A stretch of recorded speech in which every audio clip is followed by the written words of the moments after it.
Put me under him. Well, oh, gee. Now he tells me. There we go.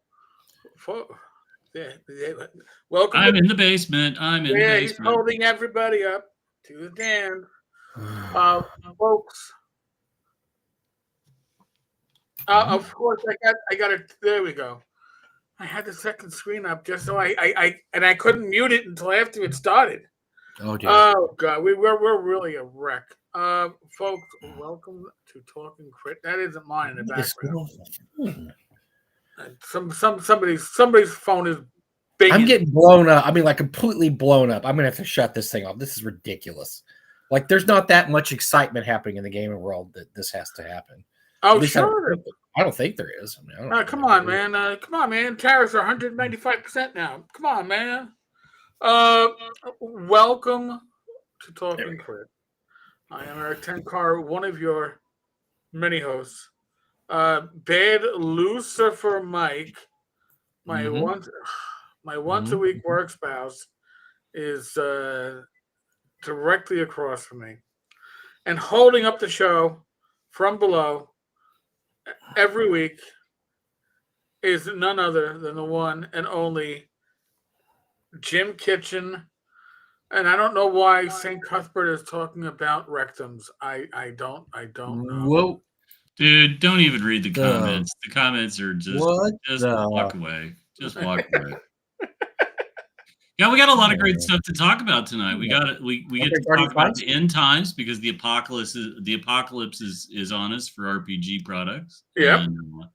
We've got the recent announcements of retiring from WotC that are sort of interesting. I don't know. I think we ought to talk about the tariff stuff first because I'm really, I've watched all this over the last week or so, and if you didn't know this, starting in the 90s, RPG publishers began getting these sort of soft whispers in their ears about lower prices printing offshore.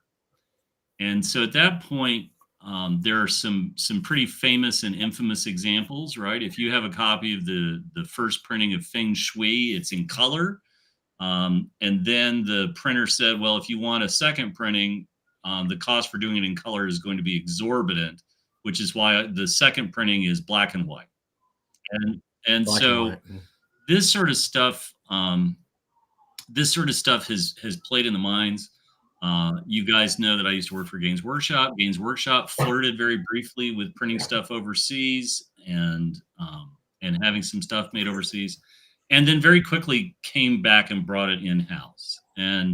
And so one of the things that we've seen is as costs have gone up, RPG publishers, game publishers, board game publishers have all gone to overseas to try to chase margin, right? That getting it printed overseas was cheaper. It would get landed in the United States, and then they can preserve some of that margin to try to keep products at a price point that still makes them palatable. Now, what fascinates me is over the last 30 years, if anything, the RPG buying audience only bitches more about how expensive things are, and piracy has proliferated to the point. Isn't it fourth edition D&D where literally the books came out in PDF before the actual release? That was? Oh yeah. I saw a copy of it before the books even. I had a full set of the PDFs before my pre-order for Amazon even arrived. And so, there's this really ugly and unseemly part of the RPG hobby where the people who are the end users, in theory, for the most part, don't play the games, they read them, right? They hoard them, they read them, and so on. But they complain incessantly about the price. Pirating is rampant. All the websites that used to be known for pirating are somewhat down, but it's all still out there. I was talking about a Dragon magazine issue and with a friend on the phone the other day, and in 10 seconds, he had brought up a PDF of the old issue that we were talking about. So publishers trying to keep the price down is laudable, right? You want to try to keep things where everybody can afford them and so on and so forth. but the upper echelon of the market, like WotC and Paizo, long ago were like, and we're going to be the price leaders, and this is where we are, and so on and so forth. And so the RPG industry, for the most part, has started printing overseas. And that was probably fine and well until COVID. And that's where people began running into problems, right? There were numerous Supply products chain. that sat on docks. They couldn't find container space to bring them over if they could bring them over. Then they were paying docking fees for where things were sitting in warehouses. It was just a shit show. And very few publishers. There are American printing companies that do RPG books. There are companies in Canada as well. But there's only one, and I've talked about this before. There's only one RPG publisher that I know of that literally built a print shop in house to do their own books, and that's Troll Lord. And the Chenaults had a real vision about doing this. I think they did at least one Kickstarter to raise money to get equipment that they needed. As COVID began to sort of rear its head, Steve was on the phone buying every amount of paper that he possibly could from suppliers domestically. And it's how they sort of rode through COVID. And it's also how they lowered their cost per book to preserve the margin that they need to stay in business. And that's something that is at the forefront of everybody's thoughts right now, is that everybody's trying to get their heads around, how do we stay in business if the cost of our books is going to double coming from overseas? Do we look to domestic printing? Like, the last 5 or 6 business days have been incredibly intense for the RPG publishers and the board game manufacturers. The board game manufacturers are losing their minds. Yeah. And you've got a lot of projects, and I want to talk about Kickstarter later, so don't let me forget that. You've got a lot of projects that have finished in Kickstarter that are due to go offshore to be printed or have something where they've spec'd this out. And now, holy crap, right? Whatever the amount is that you charge people to raise money to do this, you have no idea what the books are going to cost at this point until the tariff issues are settled. There is a path through Canada. There is a path through Mexico. Canada has a number of printers that have handled RPG products and so on. But most of the industry right now is losing its damn mind because they're looking at the tariffs on China in particular. And China was very aggressive about trying to get all this printing business. Suddenly, what was a great way to keep your margins wide and keep your costs down has now turned into a nightmare. And there's a lot of companies trying to figure out what it is they're going to do and how it is they're going to do it, because they've already collected money for projects on BackerKit, Kickstarter, whatever, and they have no path forward that's stable yet to commit to print and deliver things. I'm predicting now we will see, if the tariff issues don't get completely resolved, we're probably going to see some sort of incremental tariff. It might drop from whatever the god-awful number is against China right now. It might drop to 50%. It might drop to 35%. But I want you to think about the Kickstarter that you backed and you got and you've already paid for. Yes, you knew you were going to have to pay shipping. But what's going to happen when they come to you and say, you know, that $75 book you ordered or that $100 hardcover you ordered, we need another $50 from you. Oh, yeah. On top of shipping. And that's where people are going to go, whoa, wait a minute. And I think that's the fear a lot of people have right now. So we'll see. Well, Jim, we talk about, like you said, talk about board games. Guess what's just fixing to ship from China? Gloomhaven 2nd edition. Can you imagine how much that already costs? I mean, those boxes are like this big and weigh 50 pounds, and it's so much stuff. I can't even imagine what they have to ask for 150%. Well, and let's think about a couple things, right? So if we've been living in what I would call the golden age of RPGs, you know, the Roaring 20s had a hell of a hangover, right? That would be called 1929, and that would be called the stock market crash in October. And really, we've had it pretty good, pretty cheap for a long time. Like, we as a culture have absolutely reveled in board gaming and RPG gaming and hoarding, absolute hoarding, right? I knew somebody in Calgary who had almost 1,000 board games. And then eventually the wife was like, enough. And he had a giant sell-off. That's right. Me or the pretty games. Much. Yeah. And one of these things is that Um, we like I Impact Dice, the folks that make really nice sets of dice. I saw the fellow from Impact who was talking about all of this, and my dice hoarding days are about 30 years ago. Right? I don't actively go out and buy dice sets. I actually have the first dice set that I've actually consciously bought in 3 or 4 years is this set of dice. They're ChessX dice, but the reason I bought them is I was at Gamehole and got one of the Gamehole dice. Every year Alex does a new die, so that's it. Ooh ah. And I got it and I was like, well, I really like that color. That's really pretty. And somebody said, oh, well, they're actually made by Chessex or some division of Chessex or whatever, and you can go to this booth and you can pick up the extra dice. And I liked them enough that I broke down and bought them just because they were pretty and shiny. But I don't hoard dice. I don't go out like I have a lot of the early DCC tube sets of dice, but at a certain point I was like, I got enough, right? I'm good. I'm set.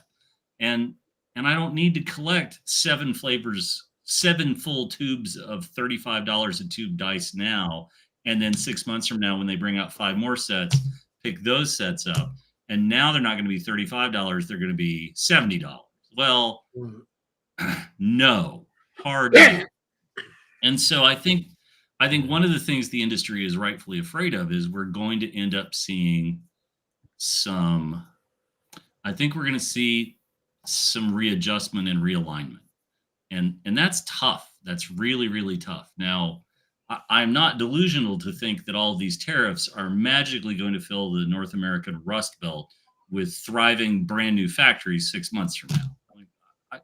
My hometown is absolutely a victim of what's happened with you over the last 35 years. My hometown used to have a steel mill that at the height employed 7,000 people. When I was growing up, it employed about 2,500 people, and it's now just a big, flat, empty spot on the ground where it went away because of Chinese steel. That factory's not coming back. That steel mill's not coming back.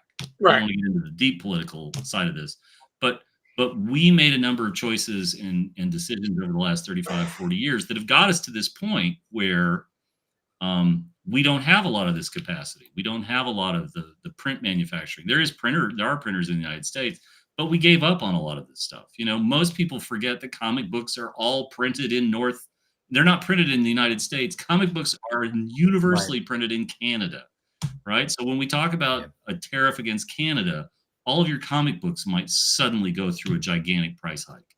And that's going to be passed on directly to the consumer. And comic book sales, which are already flat, are going to get flatter. Chaos hates a void and will fill it, right? There will be companies in the US that step up for printing, and RPG publishers will realign, and somebody will start looking at making components for board games. But it's going to take time. And the next year to 18 months, hold on to your hats, right? I watched, there's a company that I dearly love their terrain. They're called Arsenal. And they make terrain, a lot of it for Infinity, the miniature game. But they made a post and they're like, folks, we can't afford to eat some of the tariffs and try to keep margins where they are and try to keep like there's so many moving pieces to this, right? They can no longer afford to sell products to retail stores. They have a handful of retail stores that they sell to. They can't afford the width of margin because of the tariffs. They're going to have to look at price points. And there's a lot of people right now that are going, oh crap, and buying stuff they've been sitting on the fence before the anticipated price goes up. Radios. If you did not know it, there's a Chinese radio company called Baofeng, and Baofeng isn't one company; it's a whole bunch of different companies. But if you've ever looked at a Baofeng radio on Amazon, they're dirt cheap, but they're about to not become dirt cheap. And that's why all the radio guys are just piling on this. So we'll see. And I see this that there's word that RPG game books, TTRPG might be exempted. Might's great, and I'd be all for that. I'd be happy to see that, right? And you could carve out books, you could carve out magazines, you can carve out a bunch of this stuff. I'd be happy to see that. But there's a lot of other pieces to this puzzle that are going to get caught up, and we'll see how it goes, right? I was having a conversation with somebody who's very politically different from than I am, but we both agreed that tariffs, in principle, are a good thing because the United States has been on the eat it in the short side of countries' tariffs for quite a while. However, this will directly impact all of our hobbies, right? If you're a 3D printer and you use filament, almost all the filament comes from overseas, and you're going to be paying more.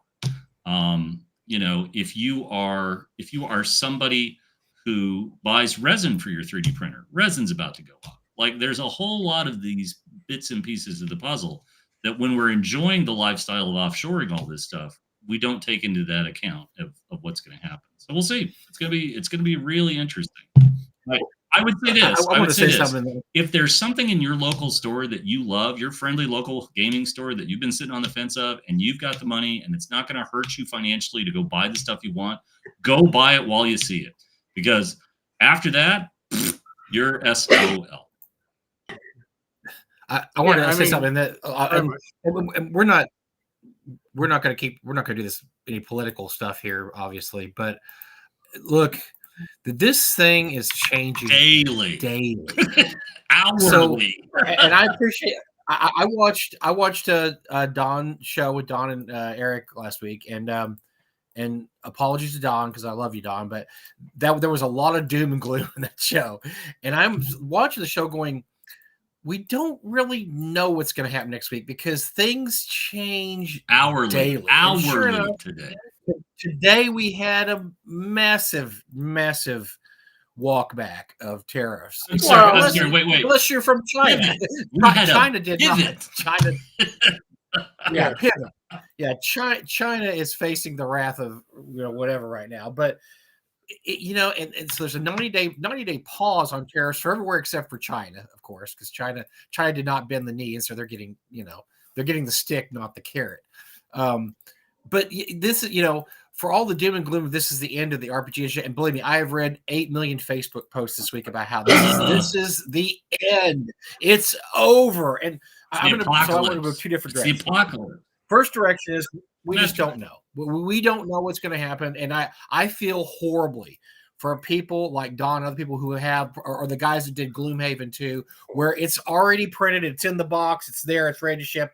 And now they have a choice between paying a massive tariff fee or just not getting the product. I feel terrible for those people, but we just don't. I don't know, and I don't even know how feasible this is. If I had that happening to me, I might think about just suspending delivery. Well, here's what I here's what I would do. I would ship it to Canada or Mexico, and I would have it sent into a warehouse where it would be opened and it would be reshrunk, and I would then say that it had been assembled in Canada or Mexico, wherever I have my operation, and then I would ship it into the United States. Because the carve out for Canada and Mexico is, as long as the raw materials are going to Canada and then it's assembled in Canada or Mexico, then you can bring it across the border and you make the tariff situation go. It absolutely sucks. My second point would be, Jim was kind of alluding to this too, is I think people are going to have to be smarter about what they use or what they put in Kickstarters. Do I need more dice? No. I have more dice that could ever be rolled in a lifetime of dice rolling. So, and I know that's the tchotchke that everybody likes to throw in with their Kickstarter. We're going to have a special set of dice. You may just not have to have that special set of dice in with your Kickstarter because it might be cost ineffective to do so.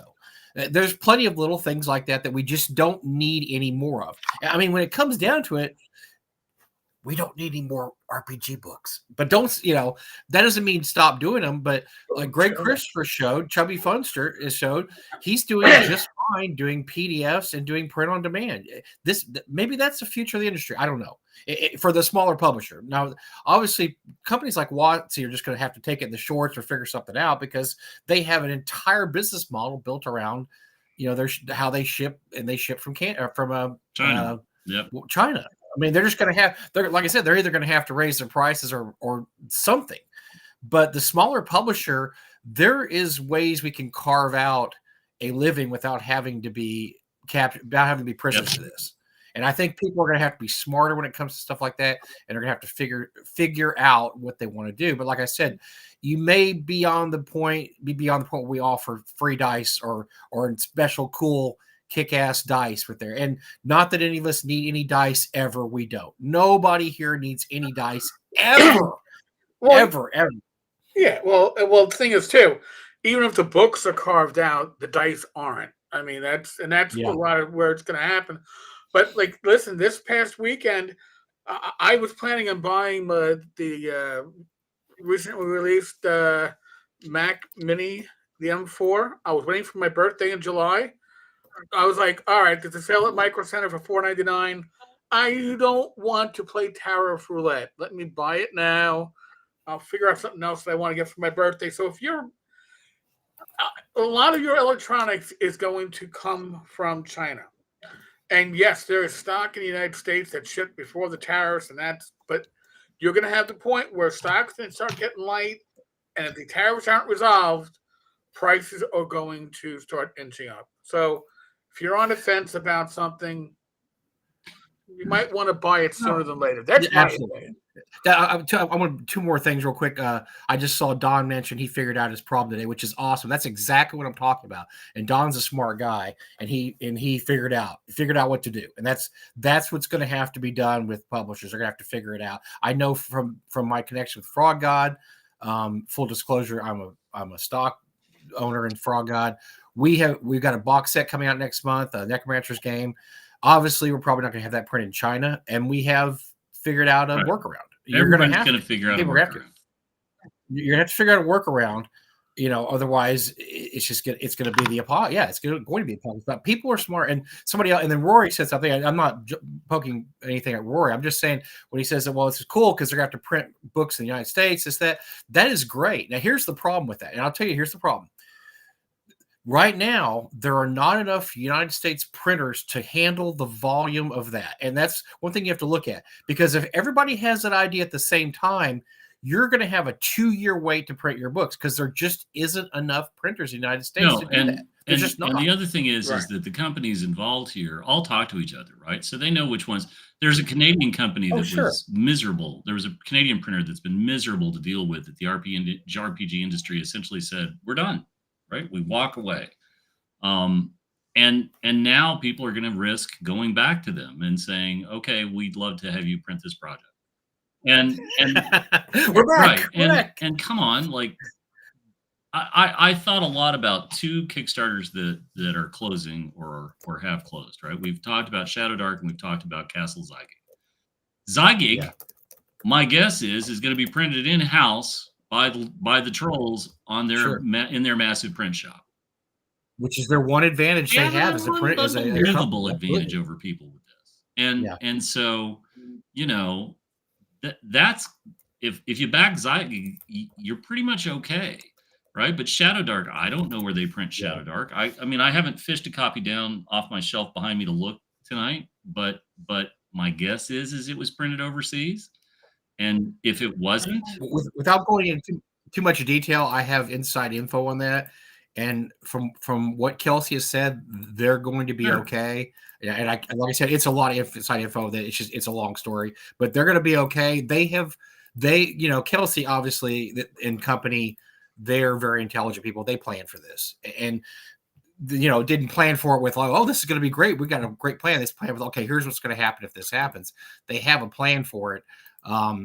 But you're going to get your Shadow Dark stuff. Let's put it that way. So, and it's just, I don't know. Look, some companies may do we're going to have to charge an extra $25 for shipping. I mean, or whatever. We're going to have to put this on you. Like I said, I still don't know how the strategy of just telling people what happened during COVID. For example, what happened during COVID? Frog Games had a book, the Lost Lands book, our big giant hardback Lost Lands book. It was there and done in China when COVID happened, and they stopped sales. We had to wait 6 months it was finished. The book was finished. We had to wait 6 months for COVID to roll all the way through for it to ship in January of 2021 when it was ready by January of 2020. But we had to wait the entire year because of all the stuff going on with COVID. And I can see a company having to maybe do something like that. Because look, if you've already got a gigantic amount of something printed and it's going to cost this much to ship, you may just have to punt the ball and say, look, we may have to wait 6 months to ship this. Now, a lot of that's going to depend on whether or not China's going to store that for 6 months and how much they're going to charge you for storage. And yeah, I don't know if anybody's going to actually absolutely abandon a project, which would be mind blowing if they just said, yeah, we're just going to let the Gloomhaven two second edition stuff. We're just going to, you guys do whatever you want with it. I don't think that's going to happen. They would just charge more when they're shipping. But people are going to work. It's going to work out. The doom and gloom stuff where people are like the end of the, I saw somebody I won't disclose. We probably all know who it is that said this is the end of fill in the blank company because of what's going on. And they said this is the end of our fill in the blank company. It's been a great, 30 years. But yeah, it's done. We're done. And then immediately the next day, it's like, okay, well, maybe we're not done. Well, because that's how quick things change. And truthfully, right? Like this is what kills me. It's the overreaction, right? It's the overreaction. If you have investments and the stock market makes a downward turn, quit looking at your investments. Don't open the statements for a few months. Don't get caught up in the cycle of panic. No. Especially if you're not close to retirement. If you're 50, don't even look bother, at it. Right? Don't bother. Because everybody who is ready to jump off the Empire State Building on Friday, you had a pretty good day today. I don't think you have to kill yourself, right? Like just calm down. Don't panic. Don't make it worse. And come on. And if you're not in the market, if you're not in the stock market, here's the thing that gets me about investment in America, right? So 1929 happens and the stock market crashes and the resulting Great Depression. Most people in our lives, like I was raised by my grandparents that lived through the Great Depression, and I have heard horror story after horror story after horror story. But most of us have not lived in that kind of privation or even know how destitute things were. But the biggest number one investment vehicle in the United States for so long that worked was your home, right? You had a 30-year mortgage, you paid it off, you owned your home, and as you got older, it was an asset that you could choose to pass along to family, or you could sell and use that money to fund your retirement. And this is the way all of this works. We've pardon my French, we fucked this up in a number of ways, right? We have let people do equity lines, and they literally just take all the value out of their house, do other things with it, and then make mistakes, and then they owe more money. We have reverse mortgages, which sounds clever to a point and works in a very limited slice of scenarios, but is still not something that leaves an asset for your family, or that you can sell to have money, the full value out of. We've done a lot of strange and interesting things over the last 30 or 40 years, and it all catches up to you, right? It all catches up at some point. So this business about, well, we'll just offshore everything to China and let the Chinese make it or print it or whatnot. It comes with a cost. It comes with a cost, and you have an inherent mantle of risk that you've decided to wear and walk around, right? And I remember when the first printing of I mentioned it earlier, Feng Shui, when it came out. Oh my God, it's amazing. It is. It's spectacular. It looks like a home run. And then the next printing, it was black and white, and all that beautiful, luscious artwork was modeled and it was just terrible. It's the price you pay. It's the price you pay. There's a really good book. It's kind of dry, but it's called The Great Depression by Robert McIlvaine. I was very fascinated by my major in college and my graduate degree was American literature, and specifically 20th century American literature. And so I spent a lot of time reading about the 20s and 30s. I read The Great Depression by Robert McIlvaine. Extremely good book if you want to get in the absolute origins of what happened. But as people said here, it wasn't just one thing. And by the way, people don't realize it was a worldwide depression. It wasn't just a United States thing. This was happening across the world, which any recession resonates to the world. But one of the things that I took from the book that's really interesting when you read it, but like I said, it's very dry. If you want to pick it up, you may have to force your way through a few parts because it gets very technical. But one of the things that's interesting is when it was over 20 years down the road, we're like, oh, we shouldn't have done this, this, and this. This was unsustainable. This. It wasn't until it was in the rearview mirror that it was predictable. And I think a lot of the things that are going on right now with the tariffs, or it's going to be the same way. 10 years down the road, we're going to say, man, we shouldn't have offshored everything all our printing to China. God, we were saving money like crazy, but in the end, it was unsustainable. We should have got a warning of this in 2020. Dude, my hometown The blew 2020 away. warning My hometown blew away. And I was talking about this afternoon with someone, and I said, I can show you the population of my hometown and how it peaked, and then how it got smaller and smaller, and I can show you how the industry dried up and how all of that. The Rust Belt was not just one town. The Rust Belt was an entire swath of Middle America. And look at Gary, Indiana. Look at all this stuff. We're turning into a lot of this stuff that we're starting to get into the weeds. Let's talk about WotC. Let's talk about departures at WotC. Wait a second. Wait, hold on. Sorry. Jim has voluntarily let us talk about departures at WotC. I'm excited. So there's a couple of people that announced that they're leaving WotC. Chris Perkins, and who was the other fella? I can't remember. Chris Chow or Chow? Is that how you pronounce it? I wonder. CAO. Yeah. So awesome, right? Like, these guys have decided that they are good to go, and they are headed to greener pastures. Well, what's the occasion? Who knows? I mean, we can speculate. We can try to speculate about all of this. I think Chris Perkins is arguably one of the most successful faces behind D&D, the current version of D&D. I think what Mike Merrill's was to 5th edition, Chris Perkins has been a hand on D&D 24 or 2024 or whatever they're calling it. But he is certainly recognizable. He's a very active social media presence. I know he's very big on all of the whichever flavor of social media aligns with your political disposition that you follow. But he has certainly been a very, very, very public face of all things WotC and WotC related. The other fella, I don't know. I guess I do. Look, I just looked him up, and this makes a lot of sense. He was in charge of Project Sigil, right? Which makes sense. Yeah, sure. And if you're closing down Sigil, he would leave. Yes, Project Sigil. So it makes sense that he would suddenly decide to leave, and or you're retired, and or you're fired. Well, and I don't want to say that these guys. I mean, let's certainly not. No, we don't let's know. not We intimate don't that know. either of these fellows was fired, because they both announced their retirement. No. They both announced they're leaving, and yeah. Split a hair and say maybe they were walked out, but who gives a shit, right? The fact of the matter is, Perkins was a very, very public face of Wizards of the Coast. He was a very, very prominent, a prominent person on the social side of things.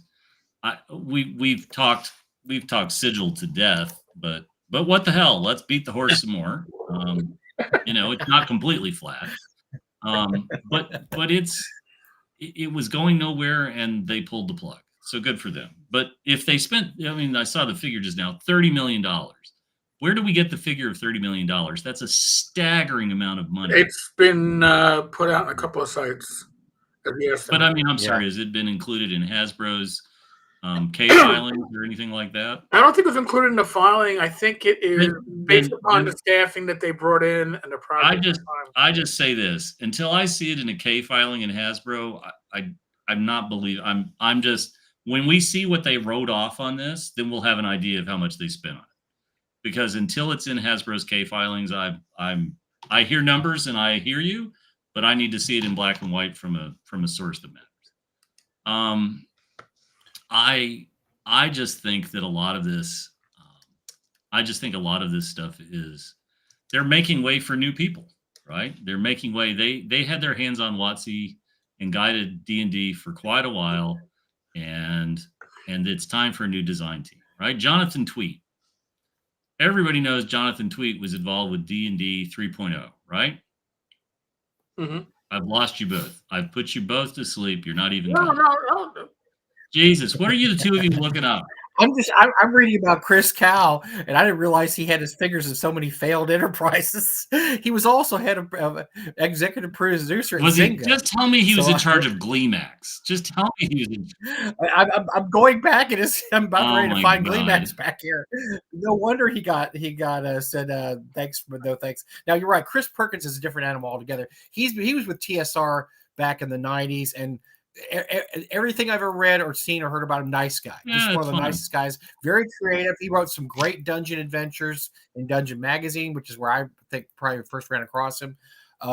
Just a really good writer, and like I said, I've never read anything bad Hold about on. him. Really, Let me just address something in the chat. How can WotC compete against Kelsey's $2.3 million Kickstarter? They are reeling in fear of a total brand collapse. I don't know how to tell you this, but they made more than $2.3 million in merchandising, licensing last year for like fluffy it's scale. Yes, it's just scale. That's it. Yes, it's scale. It's a question of scale, and their scaling is let's have a discussion that's somewhat based in reality, right? Because does it look good that Kelsey can roll along and make 2 point awesome. whatever million? I mean, does it look good? It doesn't look good for them because that's the kind of project that they should probably be investing money and time and effort in. But no, it's a question of scale. They're scale dwarfs. Look, even a crap ass shitty book like the new Spelljammer or Tales to the Radiant, whatever the hell, made more than $2 million. Here's the painful reality. Here's the painful reality. Wizards of the Coast took in licensing fees from Super 7, not Super 7, what's the other one that they do all their merchandising with? Who are the people that made my favorite toy of the last like 4 or 5 years? Who are the people that made my Mind Flayer? WizKids, or not Wizards, Kid Robot. Yeah. Kid Robot. WotC made more money on the licensing revenues from Kid Robot's plushie line than 95% of the RPG companies in the world made total last year. Like, don't kid yourself. I don't say that to be mean, but that's what we're talking about, the scale and the size. Yeah, we love Kelsey. We think, we're like Team Kelsey all the way too. I mean, and really and truly, $2.3 million Kickstarter for a company the size of the Arcane Library is gigantic. It's huge. It's tremendous. It's success. It is success. It's the definition of success. But you can't compare an Arcane Library to Wizards, to Hasbro's internal Wizards group, because there's just, again, the scale and the economy is just off the chart different. And again, right, I got my Mind Flayer. I got my Tom Wong Mind Flayer, man. Like, life is good. This is the greatest action figure I've gotten in a decade, easily. Love it. So like, I wish Chris Perkins all the best. I wish, as long as the guy didn't have anything to do with Gleemax, if he was responsible for Gleemax, we need to make sure he is made an example. But my point is, Jonathan Tweet was a big deal in the 90s, and then he was a part of D&D 3.0, and then he was part of Everway. Was Everway before 3.0? And no, it came out after 3.0. And then what happened? Early 90s, yeah. And then what happened? Yeah. Like you have a pinnacle, and then you have to come down from the pinnacle. And every game designer we're talking about, every game designer we can talk about, there's a pinnacle, and then there's what happens after the pinnacle. And I don't know when or where that is, and so on and so forth, but rock on. Like, I'm glad for all of this. I'm glad for the success. I wish Chris Perkins the best.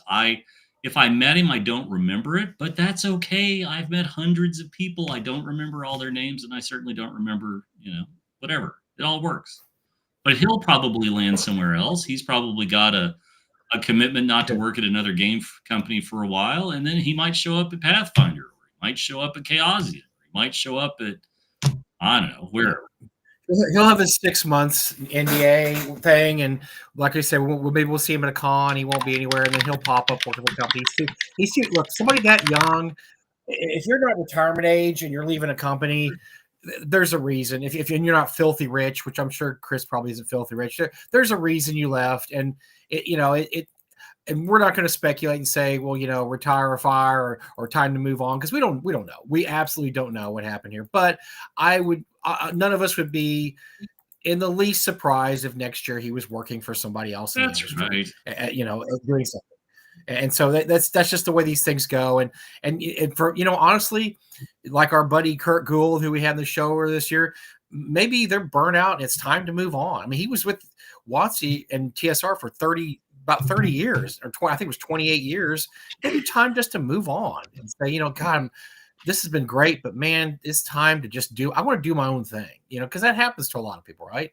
You want to get out and do your own thing without WotC looking over your shoulder and telling you, yes, no, maybe, we don't, whatever. I mean, Mike Merle seems very energized about leaving WotC, and he's all gung-ho about RuneQuest and everything. Maybe that's something he's always wanted to do, and now he's like, oh, thank goodness. I think the other thing is, I worked at Games Workshop, and I worked around people that if you played something besides 40K, Necromunda, Warhammer, Blood Bowl, whatever, they looked at you like, really? You expected the Inquisition to show up at your house and start going through your bookcases to see if you had some D&D somewhere. And that's fine, right? I get brand loyalty, but brand loyalty can take over your life. And I'll be the first to say, oh, listen, I didn't drink the Kool-Aid. I was guzzling it. I was doing laps in the Kool-Aid. But you get out and you go through a sort of a detox period, right? Where you're like, I sort of want to go back. It's like an ex-girlfriend. I sort of want to go back, but if I go back, it's going to be messy. And yeah. But then you discover all this other stuff. And I think we've seen that with Merrill's, right? Merrill's is now dabbling in creating his own game, and he's working on RuneQuest or doing whatever at Chaosium and so on and so forth. I look forward to Chris Perkins doing something similar. Like all of these guys when they're cut loose, except for Gleemax guy. I'm sorry, I'm still going to say he's in charge. But like Perkins is going to land somewhere, and Perkins is going to be like, I've always had this idea for an RPG for action figures, and I'm going to bring that to life. Or I've always had an idea for doing an RPG where the cutlery in your drawer comes to life and you fight a giant bat, like whatever it is that he thinks up. Well, that's great, right?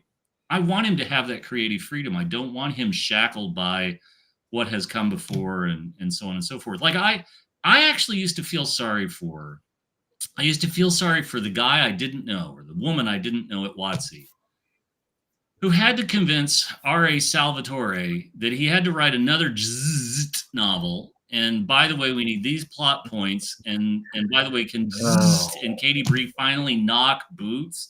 And like all these things that, like, I can't imagine how much fun it was for R.A. Salvatore to have to jump through all these little hoops. And I can't imagine how much fun it was for the poor WotC employee that had to interface with him and say, like, please, we need you. And then the whole time hanging over it is that the image that they had on the covers of the books for forever didn't look anything like the character and you're just like, how is this disconnect so vivid? And I saw today there's a new novel coming, and Del Rey is publishing it. So it's not in-house through WotC. They've licensed this out, but Del Rey is publishing it. And my God, you've got to bring the picture up of the cover art. Jesus. I mean, I think it's a female drow on the cover. I'm not sure. If it isn't, then Drizzt is now wearing some makeup and is looking kind of hot, which I'm happy. But holy crap, the cover is just what the hey. But these guys are leaving. They're going to go somewhere else. They'll do something. By the way, there was a little bit of TSR history here. In the 90s, Salvatore and TSR had a falling out about Drizzt and different. There was a lot of different issues.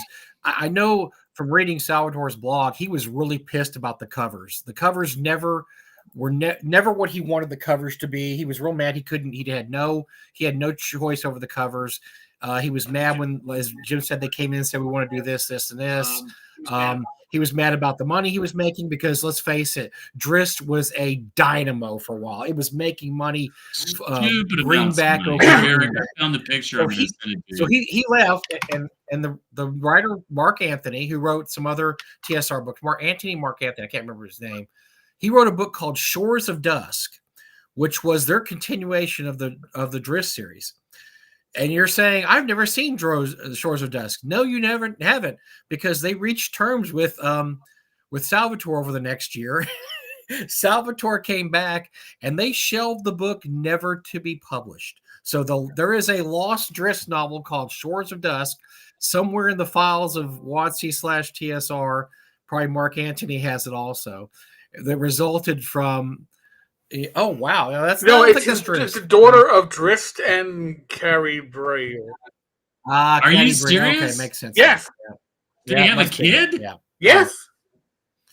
Well, they finally knocked boots My after God. 50 years or whatever. Did they finally get Knowing each other all that that time. dwarf that was blocking him out of the way? That's fantastic. Yeah, I'm happy. But they okay, got so the Eric, I block. sent you the other one in Facebook, blocker. so on the messenger chat. So anyway, so that's a bit of someday maybe Bill Meinhardt will reveal he has the manuscript for Shores of Dusk in his hoard of D&D material. But yes, that was the result of Salvatore not being happy, and then I think they really ended up saying, yeah, let's make him happy, because that's a good policy to have him on board. And so he's happy after that, and he went back to writing Drist and forgot. I think it's 28 books now or something ridiculous. It's whatever.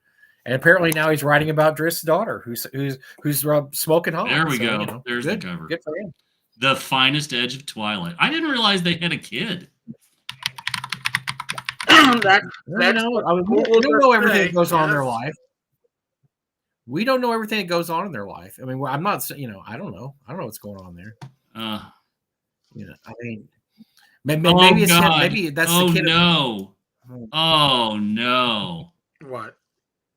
I need to copy the text because we're going to want to share this. I can't make this shit up. All right, here we go. Let's do this. I can't even. So hold on, Eric. I'm pasting. This is going to hurt. This one's going to leave a mark. It shocked Jim, so it's going to be okay. Good. It's her name. It's her name. Oh, all right. Yes! No. Oh my God! Put the picture back up so I can read this. This is just epic. This is from the Amazon page. Hold on. Oh my God, this is great. Oh yeah, somebody greenlit this. That's the best part of this. Okay, hold on. Put the picture up. Put the first picture up, not the cover book. Put the first one you put up. Yep. I just gotta this is just excellent. Wait for it. Why, Rory? Why? All right, put the picture up. This is coming. Give me a sec. Okay, here we go, folks. Ready? Here's the narration. My name is not Drist's daughter. Breezy. Breezy Do'Urden is more than just the heir of legendary heroes. For the past decade, she's dedicated herself to the study of combat, magic, and more recently, to the elusive way of shadow, honing her body and mind into a keen and singular weapon. But even after years of effort, her parents, Drizzt and Caddy Bree, struggle to see Breezy as more than just their little girl. Determined to prove them not wrong, just a stripper.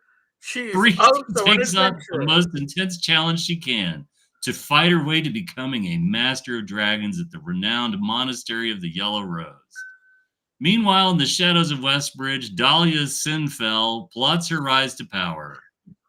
Once a broken soul, Dahlia has few friends and fewer options to make her way through the world, but Dahlia believes she's discovered a new path to restored glory, the transformative charm and cunning of a vampire. When in doubt, bring in a vampire. Yes. Vampires always make it sexy. With every step towards immortality, she consolidates her influence, building an empire from the darkness. Folks, I give you Breezy. What about her sisters, Candy Trixie with an and eye. Trixie and Mike, Snookums. they I mean, were there's- all in those adventures that got published with And Breezy and the third printing Breezy. of Swords and Wizardry. That they came Breezy. out with that. Breezy looks like somebody colored her with Kool-Aid. Somebody said that before, yes. And Breezy's got violet I mean, can you see the scene eyes. where? Here's the scene where she's sitting here and somebody, a caravan's about to be destroyed by ice ogres, and this figure jumps in and with two swirls of its blade decapitates the ogres, and they say, thank you for saving us. What's your name? I'm Breezy. And they go, you're kidding us. You're not really. You're saying Breezy. Oh my God, we were saved by Breezy. Oh, I'm sorry. Her given name is Brunel Zaharina or Bree Zara. That's just her name. Okay. Just her nickname. Yeah. Her nickname is Okay. Breezy, of course. Man, I got nothing. Oh, Jim said easy breezy. Easy breezy. Easy breezy. If there's not a bad guy that calls her that, then RA's not doing his job. There needs to be a bad guy that calls her that. Breezy. Breezy. 5 will get you 10 by the end of the book. Breezy and the Fake Marching.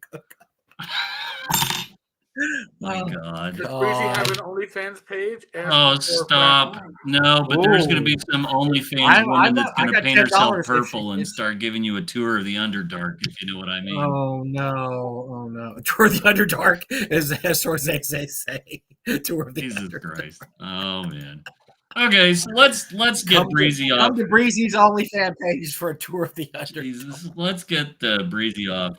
All right, so no. Here I'll change streams here. So you got a couple of choices. We can talk about somebody who did something unbelievably decent and who I'm very happy about, or I can tell you about my top secret game coming to its triumphant conclusion on Monday night. I don't know. You want to talk to either of those? You have one more episode. You have one more episode. No, we wrapped it up. The party demonstrated all the foibles you would normally expect of any role playing game at this point, right? Because we had party members that sort of wanted to split the party. We had party members that wanted to get into grips with some things. We had party members that wanted to explore the motivation for what essentially was an elevator, and you just end up scratching your head and saying to yourself, like, okay, now let me, after running this game for weeks and weeks and months and taking long gaps here and there, a couple things. Number one, the top secret role-playing game system is a train wreck. Needless math, absolutely. I tried to do some nostalgia, and by the end, I was just making rolls like Call of Cthulhu because it was a hell of a lot easier. So here's Jim's 2 cents on this. I have the new edition. I haven't tried playing it.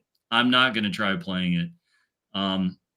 We've agreed we're going to take a break, but if we revisit my campaign setting, I think I'm going to redo the characters in Call of Cthulhu rules and just use the mechanics because they're a lot simpler, they're a lot easier, and it makes it more fun. There were times where I was genuinely frustrated with the top secret game system, and I like Merrill. He's a nice guy, Merrill Rasmussen, but what the hell was he thinking? Some of it is just overly convoluted.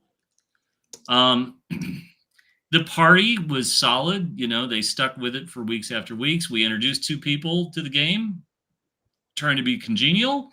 And they said we want out, so I killed their characters. And that was it. They can't come back. That's right. All right. And by the end, we got to where I sort of wanted. I had to sort of speed up on the last night. And I would say that this has been a good experience for me because, number one, you have people who have things outside of a game, and you have to make accommodations for that. And really and truly, you always have to remember, you want a collaborative, fun experience. And if somebody's got a lot of heavy stuff going on outside of the game, you've got to really make allowances. I was blessed with a good group of players. I had a couple who were more passive than I expected them to be. I had a little bit of navel gazing with some folks and sort of getting caught up on singular details. But that's the nature of the beast, right? Because you've got a party that's looking to solve mysteries that aren't even there, which is fine. We had some memorable moments, and I think you do have to make sure that a good RPG experience includes these kinds of things where they're going to be talking about this stuff when they see each other or when they're talking about the game with their friends. You have to be willing to railroad a little bit and move things along. Over prepared, I would probably say for every hour of gameplay, I probably put 3 to 4 hours of work into the game just to have things ready. And I think I was expecting to do these things and they didn't, and you have to run with that on the fly. They did meet a sort of final boss, and that went well. But I left them with enough teasers for a future that we'll see if we come back to it. No, it wasn't Breezy. She was not the main villainess, but we'll see. Breezy. Oh my god. But overall, I thought it was good. I think with these sorts of games, you have to have something that sort of strings people along, and I did. We had a number of red herrings. I talked to somebody, the fellow I was talking to today said, who was in my game, said, I thought I was a master of detail. Holy shit. And I think that's, if I'm not the best game master, I at least built a world, and people felt like they were caught up in that sort of stuff. And so I think what I'm going to do next is I'm going to write this all up and still try to condense this, because I think as a parting gift, I want the people who played in it to have like a copy of the module, so that they can also see some of the stuff that they sort of left on the table and so on. One of the things that came up today in the conversation was that I said it in 1979. So a lot of the modern technology that we take for granted wasn't there, but the hints of it started to be there, which is an interesting time, right? We're going from analog to digital in a way that a lot of people don't sort of remember what that was like now. But it was good. It was a good experience. I like running games. I like the discipline of running games and building the worlds and trying to come up with an experience for people to enjoy. So I like that you said you used first edition, right? Yes, First yes, edition top yes. secret. So second edition top secret is different enough to where it's a different game totally, and I think it works much better. I never liked first edition top secret. I just thought it was too much number crunching and weirdness. And second edition plays more like an actual role playing game that you can sit and play. So I don't know if you've ever even looked at it, but I thought it played much better, and it allowed me to do what it allowed me. So when I ran it. It allowed me to run it as a Mission Impossible type group where they could have 2 or 3 characters who were specialized in different things, and you could actually specialize because you have the areas of knowledge that you can put with your character. And it allowed me to have, okay, you're good at this, you're good at this, you're good at this. Much more than the first. The first system is kind of everybody kind of does everything. It's hard to differentiate between this character is good at this character is good at that.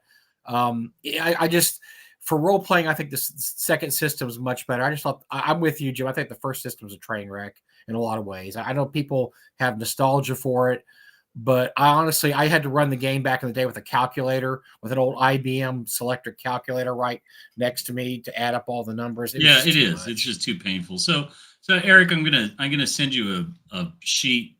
I'm gonna send you a document. You can throw it up, and we'll talk about this. Give me just a second to find this. Yeah, this is it. So I started the game with this, which I was pretty happy with how it sort of turned out. Let me make sure I save it to the PC. And save it. Screw it here. Save that. Yeah, John's right there. So, and also, 2E was based more on like more James Bondy, Spectre, type stuff. Whereas first is much more grounded in reality, and you don't have the secret organizations and all that stuff. So that's true. Yeah, also. And I think you have to, but I do think you have to sort of create something that compels the party to do something, right? Like get off your dust and sort of do something. And I don't think there's really a problem with having an aspect of. I don't think there's a problem with having an aspect of, people want to play spies because I sent it to you in Facebook. Yep. I think people want to play spies because we've seen the big movies, right? We've, in like Flint, Our Man Flint, all the Bond movies. I think I have it here. Hold on. Yeah, somewhere I have Modesty Blaze. But all these movies are the sort of stuff that you want. You want to get people excited. You want to get people. So why don't you, if you can throw that up, I'll show Yep. you. So this is how we kicked off the game.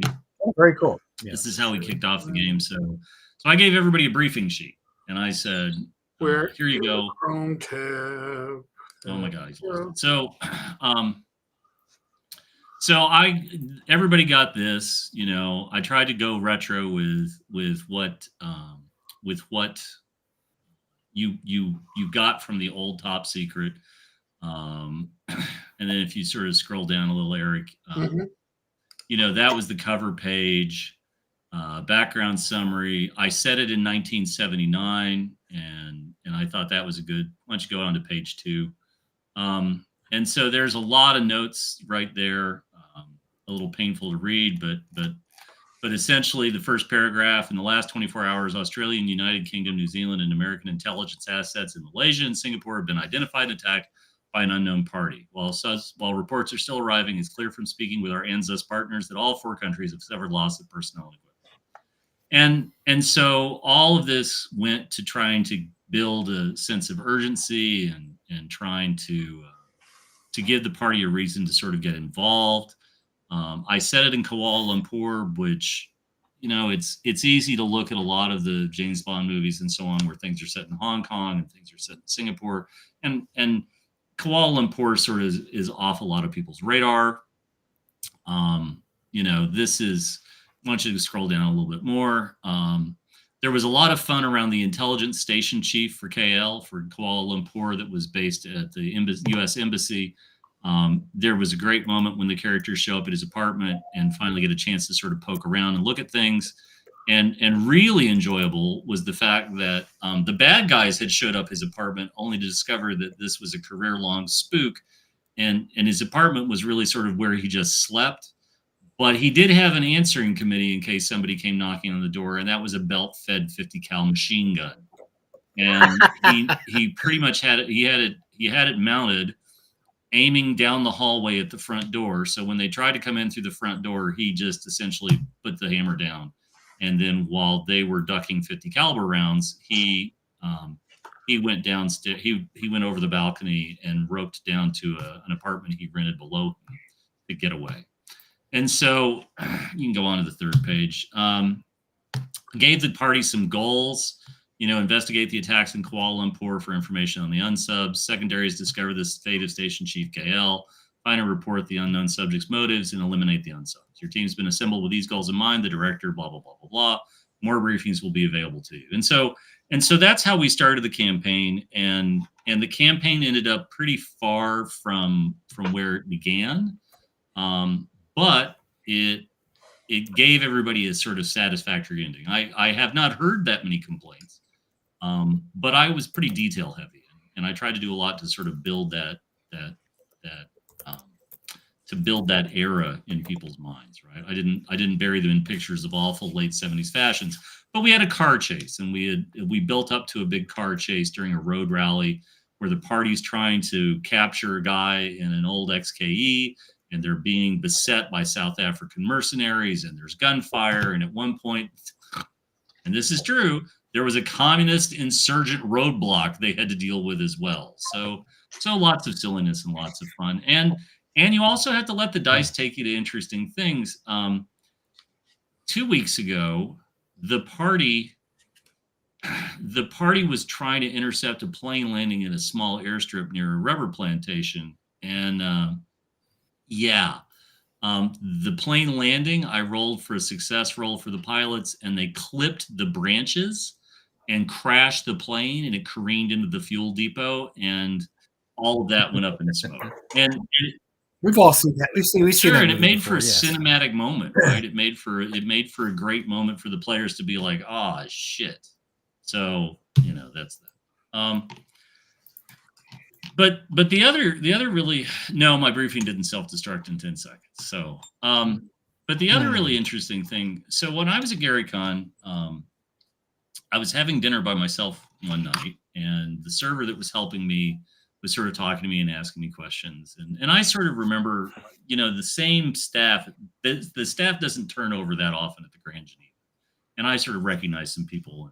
And so I was talking to the person who was my server, and we're sort of chatting about things. And at one point she asked me if I knew this celebrity. And I said, well, I do.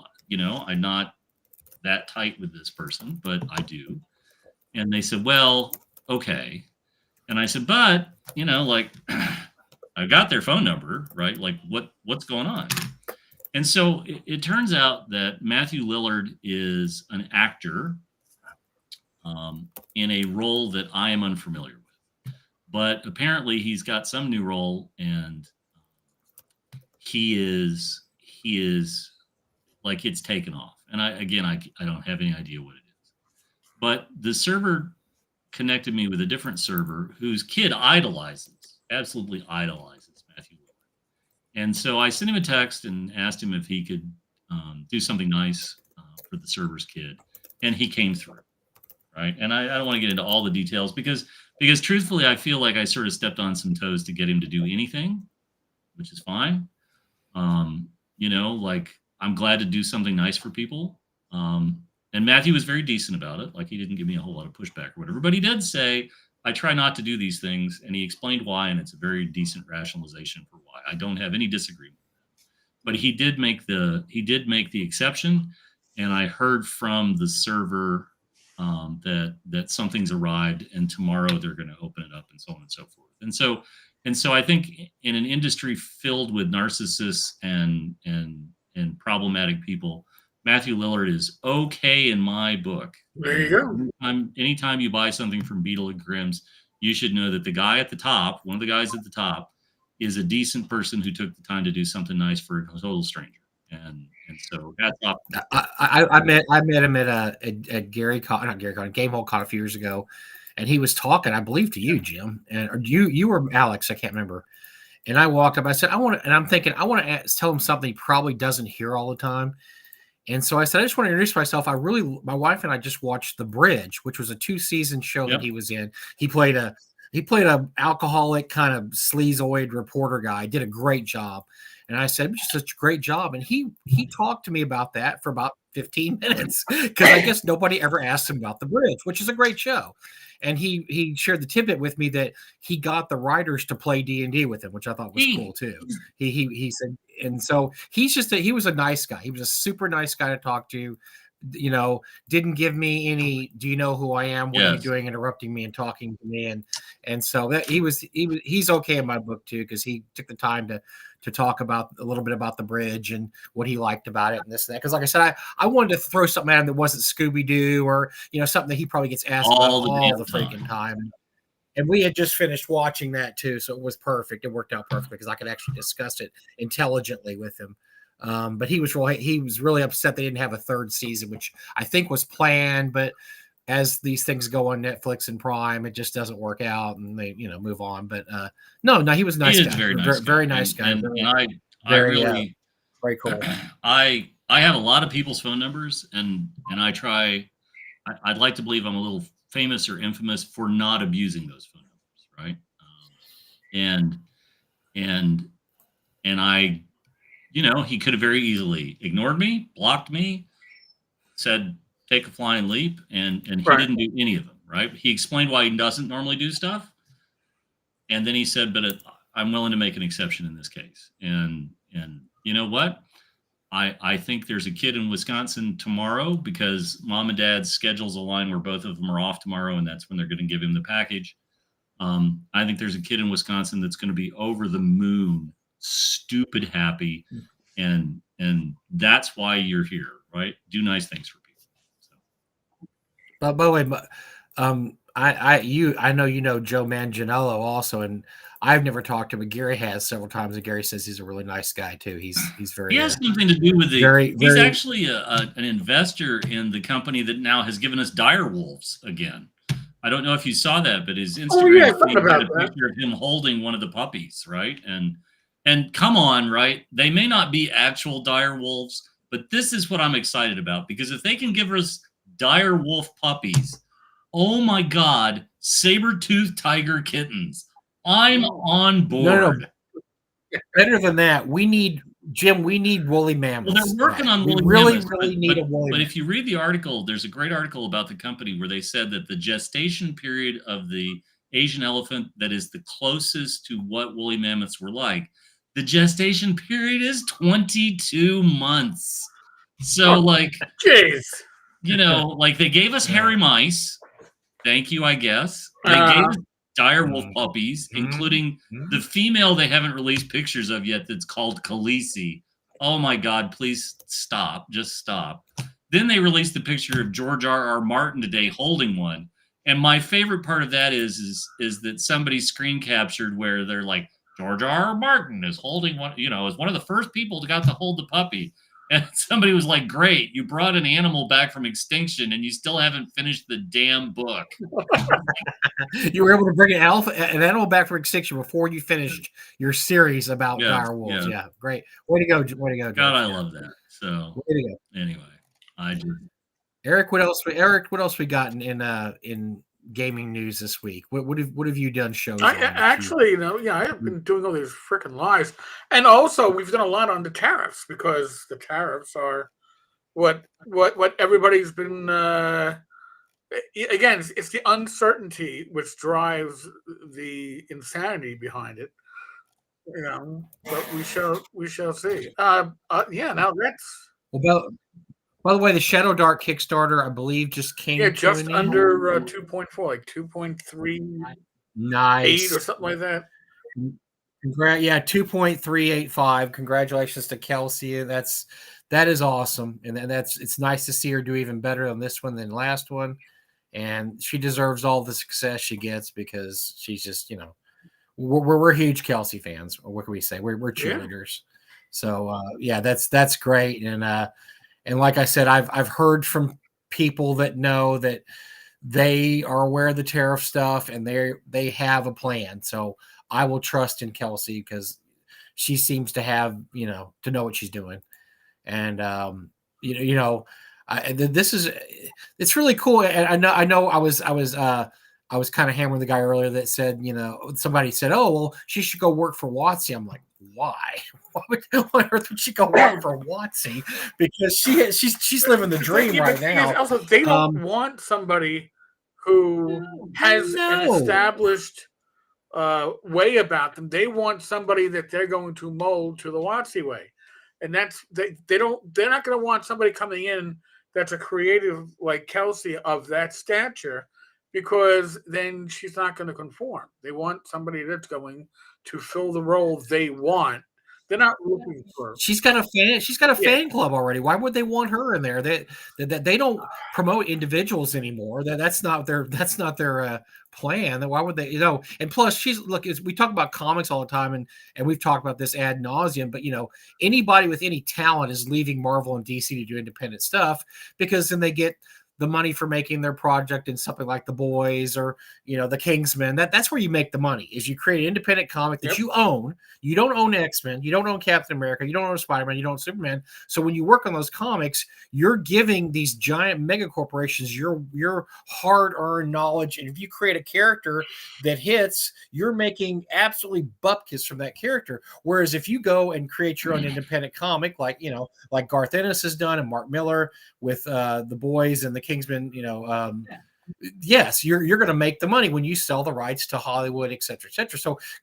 So if you put this into gaming, Kelsey's already passed the step of having to work for Marvel and DC. She's doing her own thing, and she's making really good money and building up a huge reputation doing it. Why on earth would she step backwards? I mean, rarely do you see these guys go, boy, I've made $1 billion in comics, I'm going to go back and work for Marvel a while. Now, it does happen occasionally, because they don't need the money, and they just want to work on Superman or Batman, or Spider-Man. They're like, I just want to do that because I've never done it. But it rarely happens, because they know how the system works. The system works by creating your own money-making character. I mean, Len Wein, who famously created Wolverine, made this much money off Wolverine. And how much money has Wolverine made in the last 50 years? Billions. I mean, and so these guys know that, if you're smart, you go independent and you make your money. Kelsey's already gone independent. She's already done that. She's already made her money. She's got a reputation. There is zero reason for her to go work for any big company. It doesn't make any sense. And her first Kickstarter with 1.8, and then the second one now with 2.3. She's just on a trajectory. She's good. She's just going like this. She's fine, and she's going to do doing fine.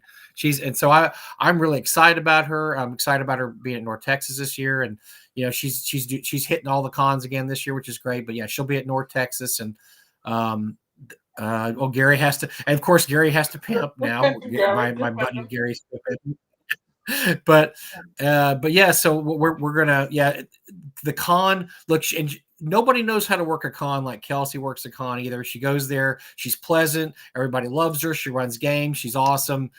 She's just she just knows what she's doing, man. She has a plan. I really trust anybody in gaming. I'll tell you what, I trust Greg Christopher, because I've had talks with Greg, and we know Greg, Chubby Funster, and he knows what he's doing. And I got to the point now where I trust him. I trust his judgment when he comes to stuff, and I trust Kelsey. I think he knows exactly. I think there are a lot of good people in the industry, that I've known for 30 plus years. I think there's also a lot of fuckwits in the industry, and we've known that for 30 plus years. That's one way to put it. Yes, and I come on, right? Like the auteurs, the amazing people in the industry are outnumbered 100 to 1, and we're blessed by the way that they've dragged our industry here and there. We're blessed with their creativity. I struggle now because in my dotage, in my old age, I see a lot of trope after trope after trope, which is why when something new comes along that's really exciting and clever and interesting, like, I'm happy about that. I'm genuinely happy about that, because that shows me that somebody can take something that's been rehashed 100 times and turn it into something fresh and exciting and really, really cool. I love that. I do. I genuinely love that. And it's fun to hear. It's fun to hear people get excited about a product before you're aware of it. Like, this is how it used to be. I never knew there was even a thing called Gamma World until my friend Keith showed me his copy, and the world stopped for me. I had to get it. And so when I heard people talking about Shadow Dark, I was like, okay, like, I'm going to look up a copy of Shadow Dark. Here we go. And what's great is people are still discovering it too, because you still have people, that are, you still have the people that are, and this is, and I know I get flack for this. I get as much flack as I do for my Jenny D. No, you get more flack for Jenny D. But that's tongue in cheek. Okay, that's not real. That's tongue in cheek. But when I say that 5e, we still owe a debt of gratitude to 5e. I'm absolutely serious, because every day I run into somebody who is a 5e guy that wants to play OSR, old school games, and Shadow Dark's a great bridge. It's a great bridge between 5e people who already play 5e, and they say, well, this is basically 5e, but it's a lot easier and quicker to play and more fun. And they're like, sure, I'll do that. And they do, and they love Shadow Dark. And so you still have those people coming in that are diehard, 5e zombies, just like they used to be the Marvel zombies. These are the 5e zombies. They've only played 5e the past 15 years. They don't know anything else. They don't know how to play anything. And when they play Shadow Dark, they're like, oh, well, this is fun. I like this. This is really 5e, but this is really cool. And so that's the cool thing about it. It's still growing, guys. It's still getting up there. It's still having people. And I'd have to ask Gary. I don't know how many Shadow Dark games we have in North Texas, or we have a lot. But we were talking the other day, and I don't believe there's any Paizo Pathfinder games at all at North Texas. There were no sponsored at GaryCon either. And I think, again, we talk about the life cycle, right? Like, you have something that goes up and it's really super popular, and then it's back down the other side of the hill. And this is pop music, this is comic books, this is whatever you want. I say this with no great love, I don't say this with any malice, but Pathfinder's time very well may have the peak is behind us, and I don't know how low, I don't know how deep the hill is going to go. I don't know how steep the hill is going to go to the bottom on this side of it. And so how do you do Pathfinder 3.0, right? 2.0 landed, and it landed with a bit of a thud, but the audience that Pathfinder had forever, which was the people who were so disillusioned with D&D 4th edition and what WotC was doing and so on and so forth. For the longest time, it seemed like they were counter programming Wizards of the Coast, and they were absolutely thriving for it. That they had poached a lot of the talent, they had poached a lot of the people who made D&D great, and so they took all of that and they got off to a raging hot start, and it went really, really, really well until it didn't. And then now 5th edition comes out, it's exploded, it's gigantic. Then they tried to sort of counter that with 2.0, and 2.0. But okay, so Roll for Combat says, is the largest third-party Pathfinder 2nd E publisher. I 100% disagree with this. Okay, but I don't think your numbers for third-party Pathfinder adventures are anywhere where they would have been 10 years ago. Well, what does he particularly disagree with? Because like I said, if we're not having, if, as Gary just said, we have 30 Shadow Dark events at North Texas and 0 Pathfinder, and what are we talking about then? I mean, yes, the Pathfinder Society is still a thing, and they still, if you go to a big con, the Pathfinder Society will be running events there. But when you don't have Pathfinder Society events, that's right. And the market decides, right? This isn't Jim Kitchen just autocratically walks into GaryCon and says there shall be no Pathfinder. I have no dog in this fight.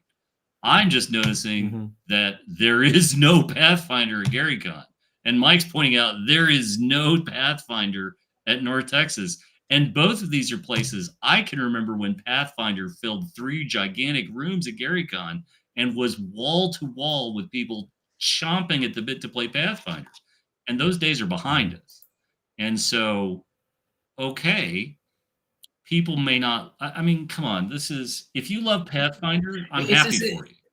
I am. I'm genuinely happy for you. I'm glad that you have a game that you love. I love choice is always great. Yeah, choices are great. That's it's right. Always great. But the fact of the matter is that the convention attending market, the people who run games at conventions, aren't running Pathfinder.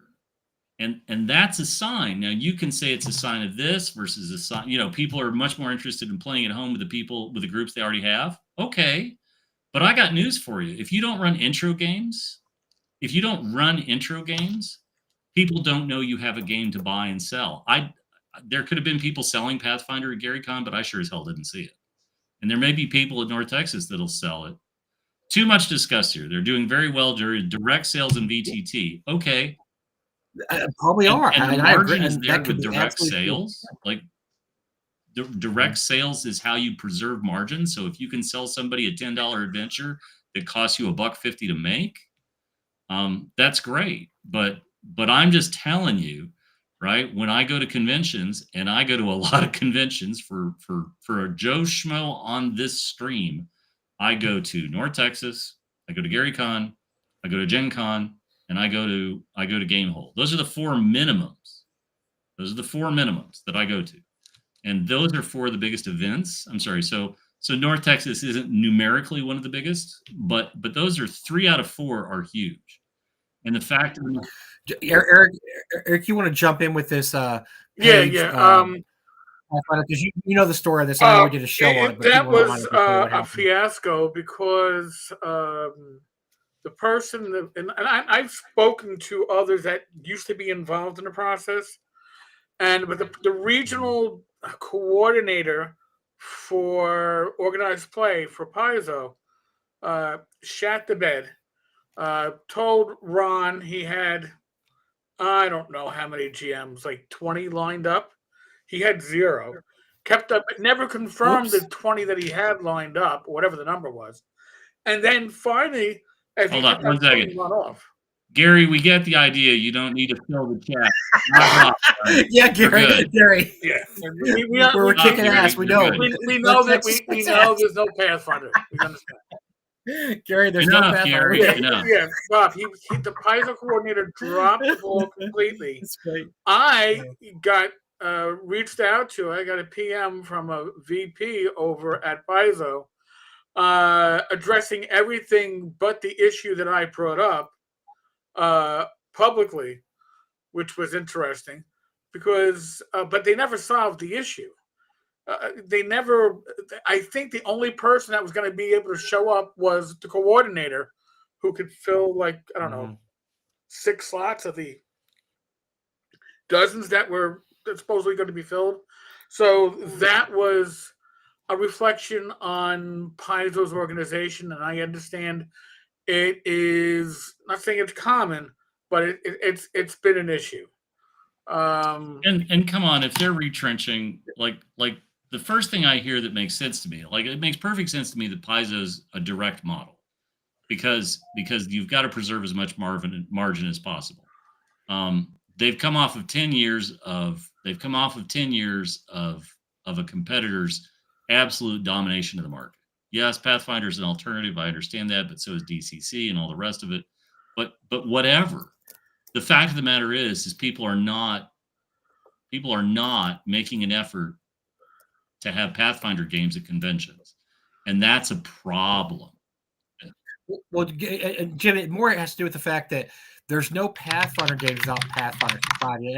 And so North Texas, a few years ago, when Doug was still with us, we were approached by the Pathfinder Society who wanted to run games in North Texas. But the more we looked at it, long story short, we just decided it wasn't for us because we're mostly an old school con. And the way they structure it is they take over 2 or 3 or 1 or 2 or 3 rooms. They run their games, but they don't interact with the regular people. They don't buy from vendors, and they don't run one shots just for Joe Average who wants to come in and do Pathfinder. And that's just wasn't just for us. So we just said no. But that's the whole thing. Unless there's a Pathfinder Society group that wants to run games at your convention and they're supplying the DMs, you're not going to have Pathfinder at your convention. It's just not going to happen because people just don't run Pathfinder one shots. They just don't come and say, hey, I'm going to run a Pathfinder game and beginners welcome. Because that was one of the things that Doug and I asked him. I said, well, is there a beginner's game? Can somebody just get in there and want to play Pathfinder? No, there's not. You have to be in the Pathfinder Society and play the Pathfinder Society games for that convention.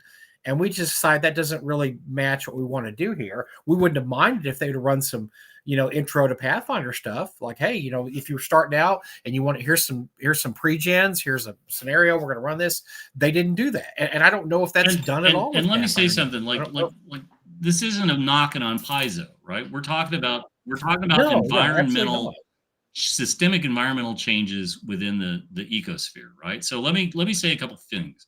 Number one, my kid has been going to Gen Con since 2010.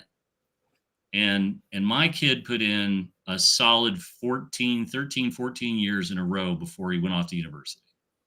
And one of the things that he loved was, number one, he always went to the Paizo booth for free buttons because he thought they were cool.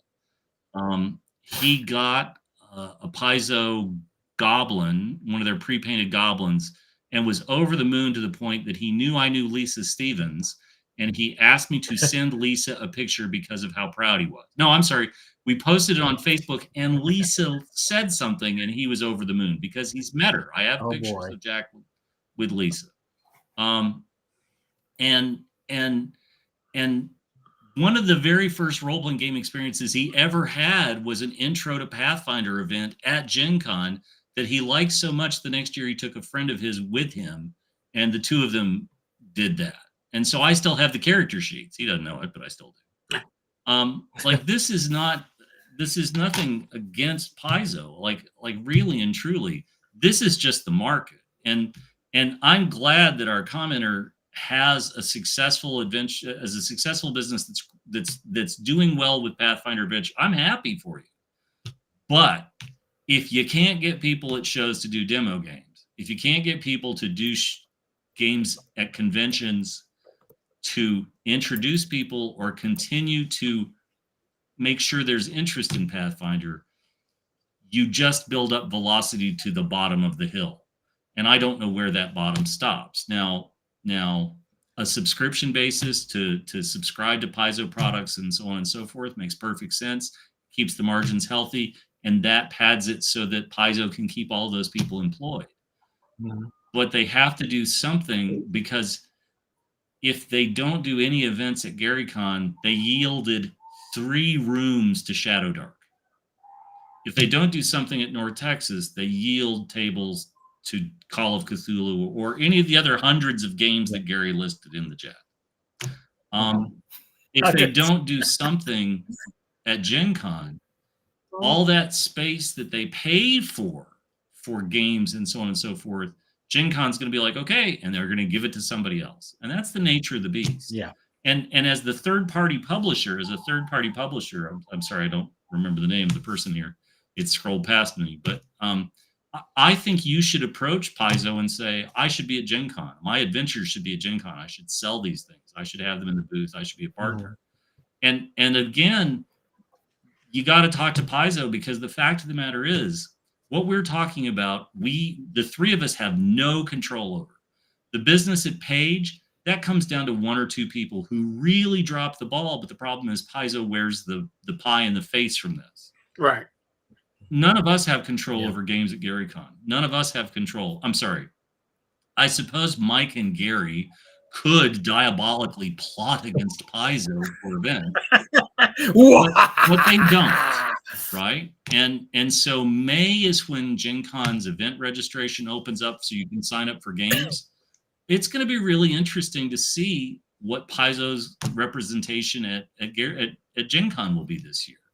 And well, Gary and I did sit there the other night and we diabolically decide we are going to have 12 sessions of Spawn of Fashon there. So we will do.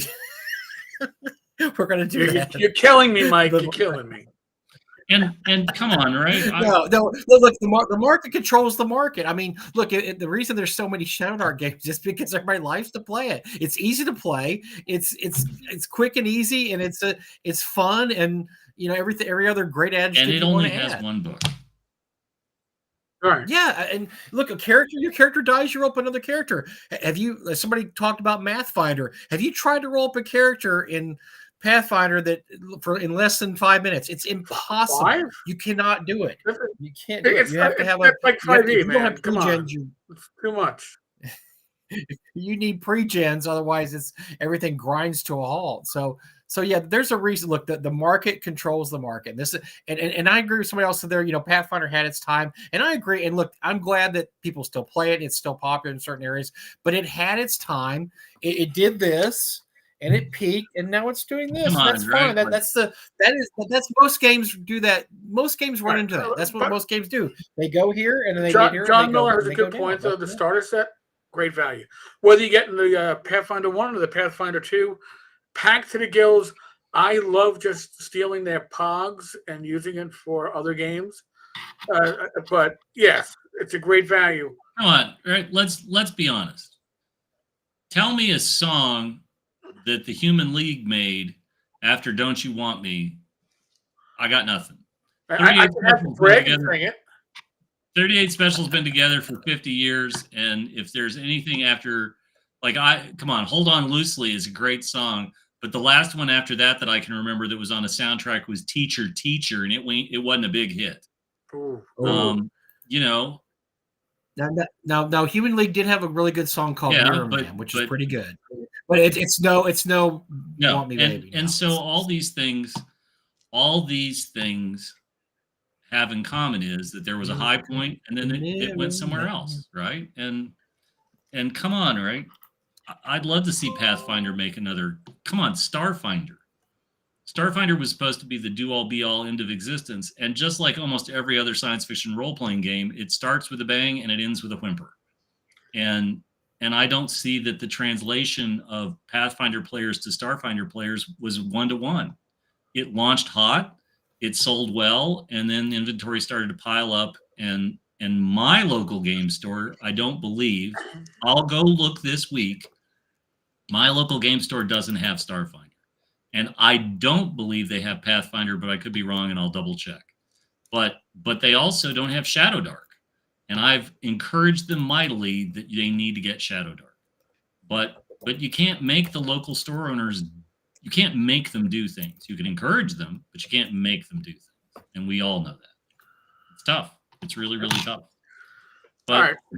enough of Shadow. Let's move on from Pathfinder and Shadow Dark. Let's talk about other stuff. Why do you have your hand up a Muppet's backside? Why do I have Philtothraxis? Joe had a live stream last night where he invited a bunch of us to join him, which I did, and then he's like, "Hey, whatever happened to Philtothraxis?" Who I actually unpacked like earlier in the day from the corner he was in. So I brought the dragon puppet out. I had a glass and a half of wine in me when I brought the dragon puppet out, and apparently I raised like $70 in people's super chats just because the puppet was obnoxiously hilarious. Because I may have been quasi-intox, I don't know. So, but yeah, so a couple of people that were watching tonight brought it up. So I may have to bring Philtothraxis back as like a paid subscriber, a members only shorts here or there. I look forward to your Muppet OnlyFans, but just not on the show, man.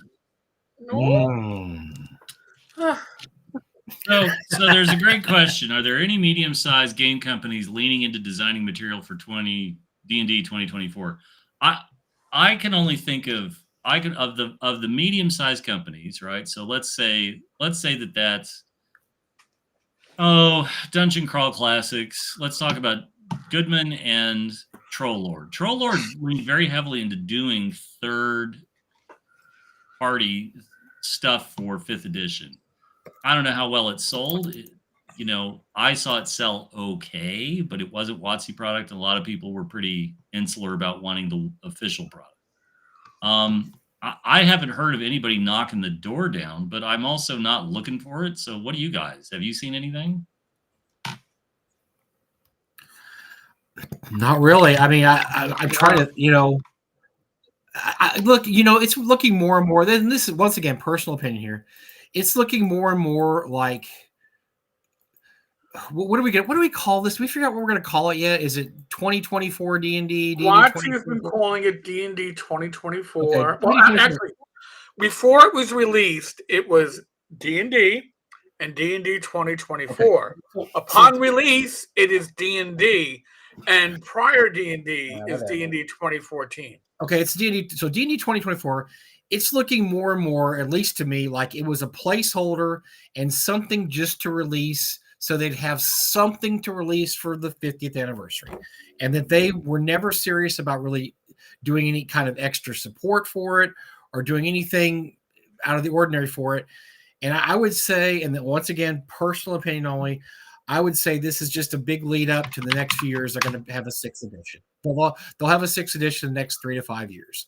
And that's where they're going right now. This was nothing but a placeholder. It was just a something to say, look, we published for 50th anniversary, because I just don't see, there's no support. What kind of support is there?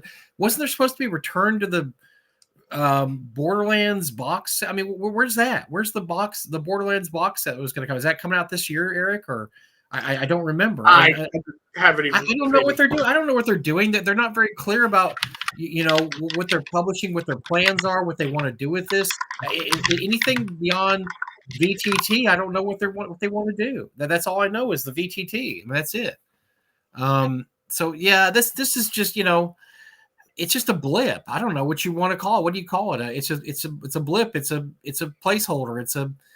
It was a news cycle story for that we made fun of for a few months, and now we're moving on. So Heroes of the Borderlands starter set comes out on September 16th of 2025 at a retail price point of $49.95. But by the way, Jim, after what? After Gen Con? Good Lord! So wait, $50 for a starter set? It's $50 for the starter set. It's got everything that we've seen. But more interestingly, Troll Lord Games has apparently licensed the John Carter Warlord of Mars books and is doing a role-playing game in a Kickstarter. There's a launch page that's now up. So you didn't see that. Well, but going back to this, why wouldn't you really? Why don't you release your game during Gen Con? Well, that's because Does this make any- for decades, everybody was haunted by. There was a local store. There was a local big deep discount game store in Milwaukee that threw a fit about how there was so much product that they couldn't sell. Sold at Gen Con, they couldn't sell it. And then a bunch of other stores in Indiana and Illinois and Wisconsin bitched as well. And so that went away for a while, but there are still deep scars that, oh, well, we can't have a big release at Gen Con. We can't have a big release at Gen Con. And frankly, I can tell you that the first day at Gen Con in the Games Workshop booth paid for all of our expenses for the hotels, for the meals, for the travel, and everything else. And Friday, Saturday, and Sunday were gravy. And it makes no sense to me whatsoever. Jim, it's like this company is run by drunken chimpanzees that just have no idea what. It's just You're ridiculous. Chimpanzees, man. This is making money 101. You have the fans in place. They have cash. They have cash in their hands. They have $100 bills in their greedy little fists. And you're just saying, yeah, save that money. In about a month or so, we're going to release this kick-ass box set for $50. Unbelievable. I don't get it. I don't understand. All right, so that's interesting though, Jim, because that would it has to be a Siege Engine game. So if you're an OSR gamer, but more interestingly, it's official, right? It's licensed from it's actually licensed from the Edgar Rice Bros estate, so they've got that. Oh yeah. This is what and here's the thing, I love me. It's over here somewhere. Yeah, the Modifius copy of the John Carter game. I can fish it out here if I had to. It's beautiful. It's beautiful. It's amazing. But they couldn't make it work, and they blew it out for 65, 75% off a few years ago. And they did some 3D models and some miniatures and so on. I think it's great. I love John Carter. I'm the world's biggest John Carter fan. I've got a shit ton of heritage John Carter Mars figures. I'm a John Carter guy through and through. But it has never been a money-making RPG license. It's an extremely rich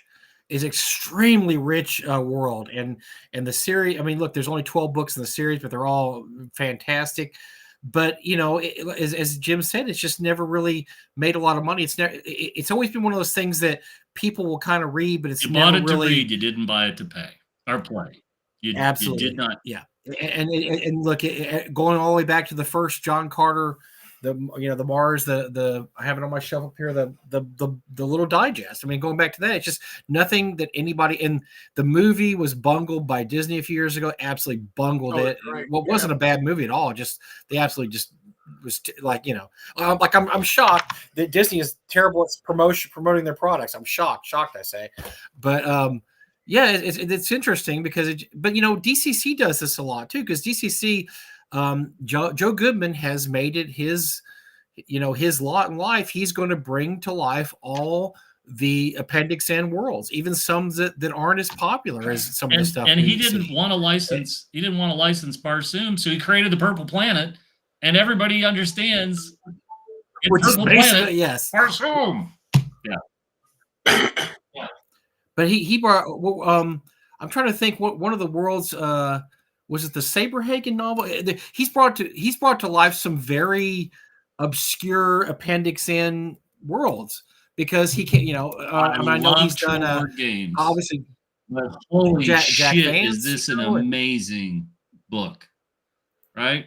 I liked it so much that I bought a second copy in the 75-80% off sale just to fucking have it. It's that beautiful, and I love the guys at Troll Lord. You're gonna have to work really fucking hard to make something as beautiful as this was, because this was an absolute home run. Absolutely beautiful, just absolutely beautiful. Right? 12-year-old me would have killed to have had that to read while I was reading all the Barsoom books. So this is something for Troll Lord games. Is this going to be along the lines of they've put a lot on their plate now, because we still have 2 Kickstarters that haven't been fulfilled yet? No, but they run long cycles on Kickstarter fulfillment. that's true. I'm not too worried. And then by the way, so I don't know if we talked about this. Do we talk enough about how much money the Cast as a Gig Kickstarter made, and was that sufficient? How much did it finally cross the threshold? Because I was gone last week. It was a 600. It finally finished at almost exactly $600,000. So roughly less than a quarter of Shadow Dark.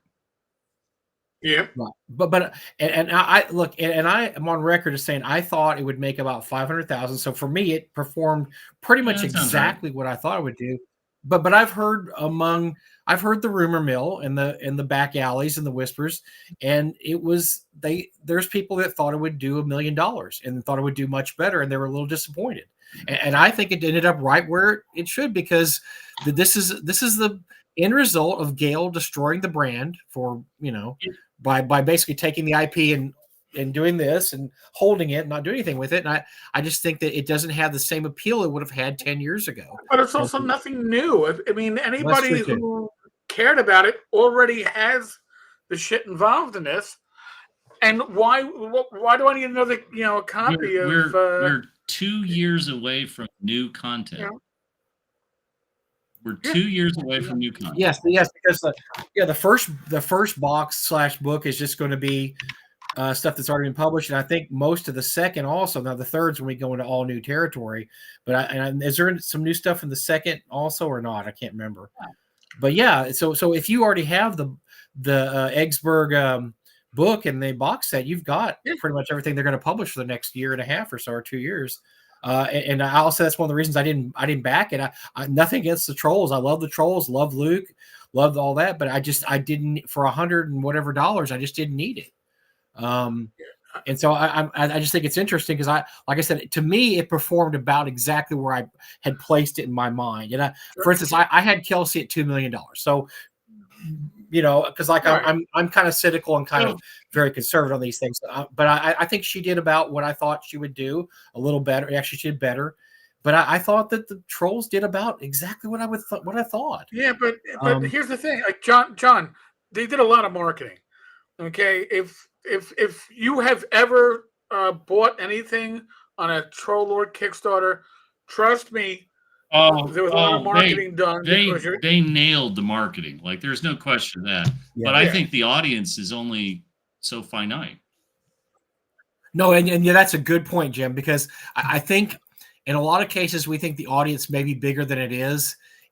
I don't think this is something that resonates with the younger generation or the beginning players. I don't think a lot of them have heard of Castle Greyhawk. Yeah. / Castle's the Gig. They don't know what that is. They don't know the place in history it has. The name of Gary Gygax has kind of drifted to the wayside the last 15 years. And so, this is I would say probably most people backing this. If you look at who backed Shadow Dark and who backed this, I think you would see it on a dichotomy, diametrically opposed people. You have people that are old schoolers that want to see the old material available. I don't know. I had people pissed at me when they found out that I was not backing Castle Zagig, but I was all in on Shadow Dark, and it's like, why should I back for something I already have? Yeah, it's new material versus old. And sorry, and I know the Trolls always charge like full boat for their PDFs on Kickstarter, even when they're bundling it with the print. But the only thing I would want is the PDFs, and I wasn't going to pay that. And as John said, it's true. Look, we're lucky enough to own the box set. And there's a lot of people that don't want to pay $600, which is what the box set goes for now. I think that's the last one I had that I sold, or that was sold at the North Texas auction. I think went for $500 or $600. And yes, so if you want an affordable version, this is great. But I don't know how big that audience is anymore. That it's that interested in the origins of the hobby enough to say, oh, this is cool, Mega Dungeon. I'd love to buy this. I don't know what that audience is. I don't know. Is that audience our age or older, or is it our age and a little bit younger? Is it 20-year-olds? I mean, it just doesn't have the sell through. I don't think there's something like Shadow Dark or some of these other Kickstarters that come out and like, I made a financial decision because I already own all that. It seemed like it was going to be supported well enough. So here's some numbering that I would put out there, right? So number one is Kickstarter would have taken 10%. I'm not sure what the percentage is on backer kit. let's call it 8%. I have no idea. I think then the Gygax estate gets a percentage. And what is that percentage? Is it 10%? I don't know. For ease of numbers, we could say it's 10%, which means that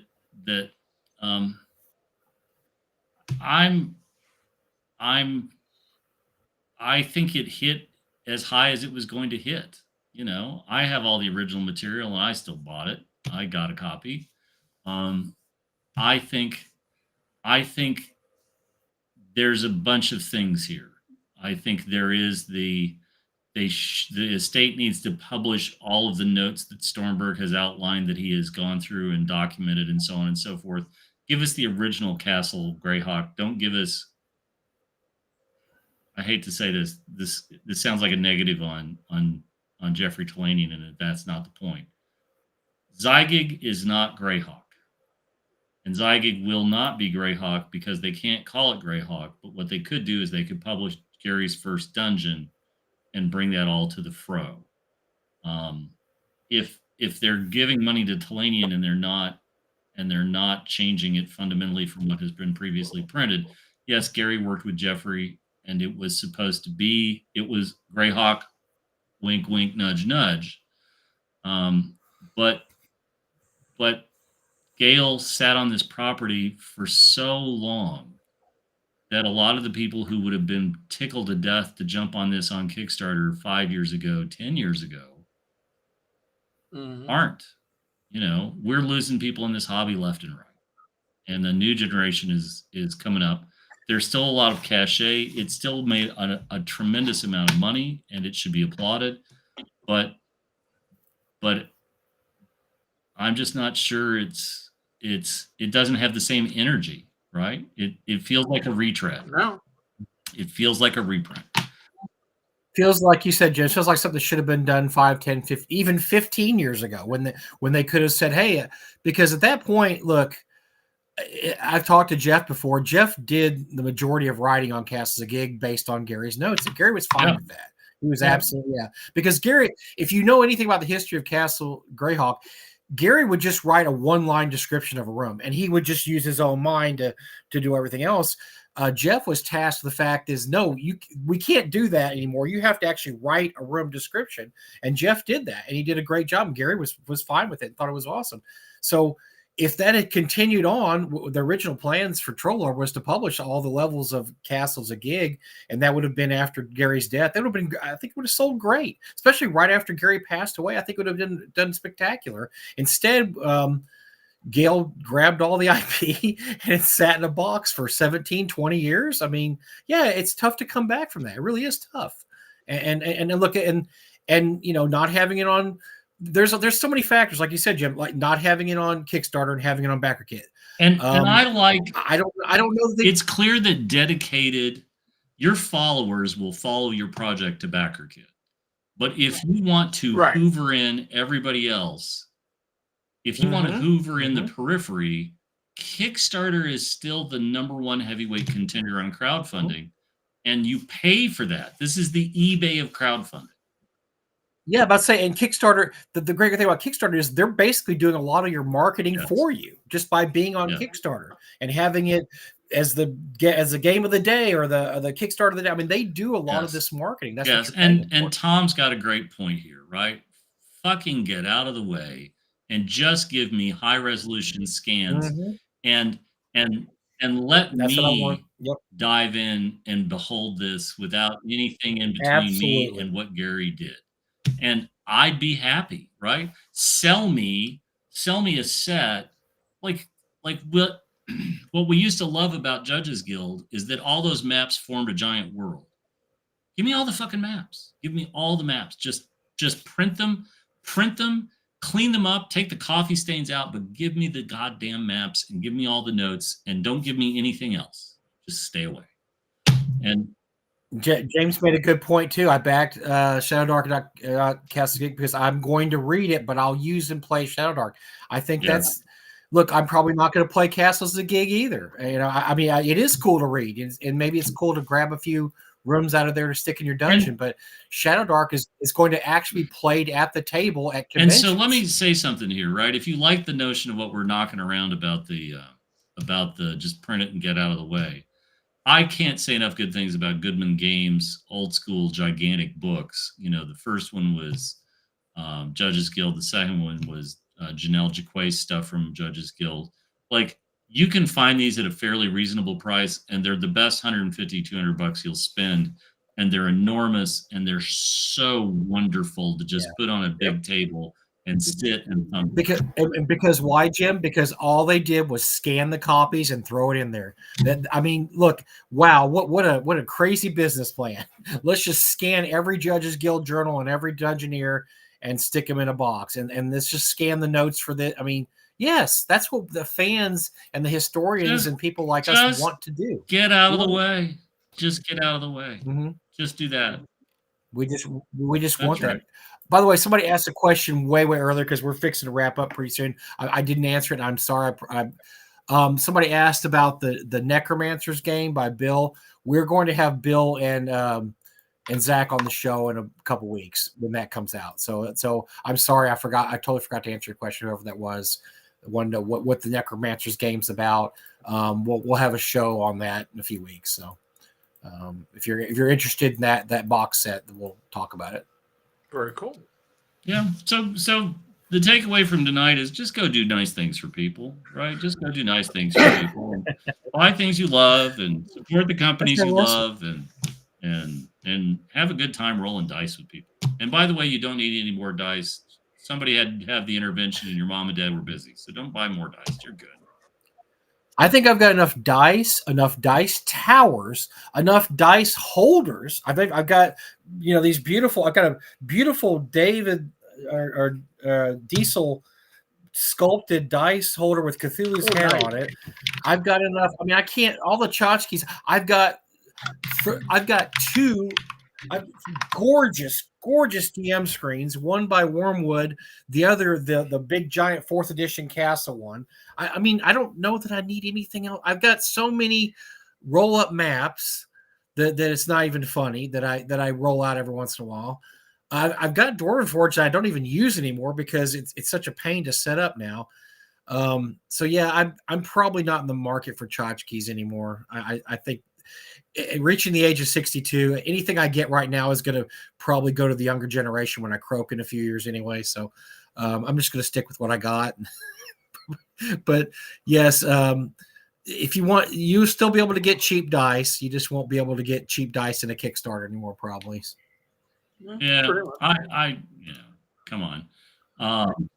Maybe TSR dice. Is there still the TSR dice still available, Eric? Dollar Tree dice. You can't find the Dollar Tree dice anymore, but oh, the Dollar Tree dice. That's right. They're not. They're only labeled TSR. Come on. And somebody raises a point. Paysetter has argued on the show that backer kit is far better for the creators to work with.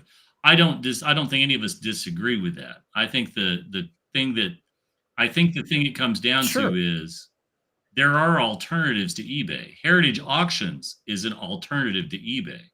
Heritage Auctions works hard to have really, really amazing stuff. And there's 20% buyer's premiums on the things that they have. Mm-hmm. But eBay's the flipping gigantic market that if you put something on eBay, it's got more eyeballs than Heritage Auctions. Right. And I think that's the difference, right? Backer kit, absolutely. I know a lot of people that use the backer kit back end to manage their Kickstarters because they like one versus the other. But it's apples and oranges because they each offer different things. And once again, eBay's doing a lot of your marketing for you. I'm sorry. Kickstarter's doing a lot of marketing for you, but that's the same thing with eBay. eBay does a lot of your marketing for you too, just by the fact that you're reaching millions and millions of eyeballs. When I have a high dollar item I want to sell, I almost always go to Game eBay Science still in business making dice? I thought Game Science went under. Wow, maybe they are. They probably have a warehouse full of dice somewhere that they. Well, no, the warehouse got flooded, right? That was one of the things that happened after 91, 92 is that they. Does Lou Zaki still have dice? I mean, maybe he's still got dice to sell. Might not stop him from selling dice, though. I mean, Lou. No, That they're might not still sell, dice. yeah, They're that guy still would- they still appear to be a business. Wow. So Go figure. good for them. Happily ever after. Well, I want to thank John Miller again for throwing a tip at us. Thank you very much, John. Really appreciate it. And earlier today, if you are interested, you can at one of there's new membership levels if you want to actually sponsor the live stream.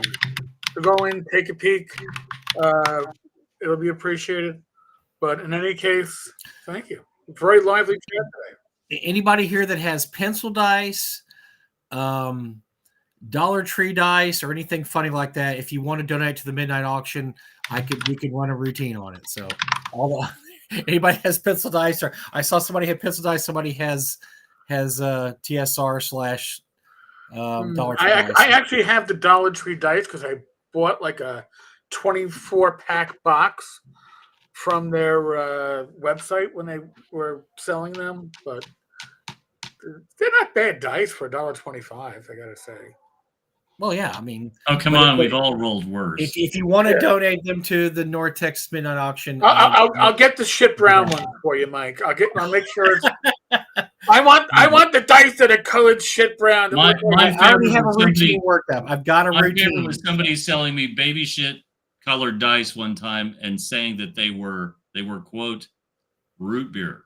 That was the color. They were root beer. I was like, I'm not buying it, buddy. I'm not buying that. I don't like my root beer solid like that. No, thank you very much.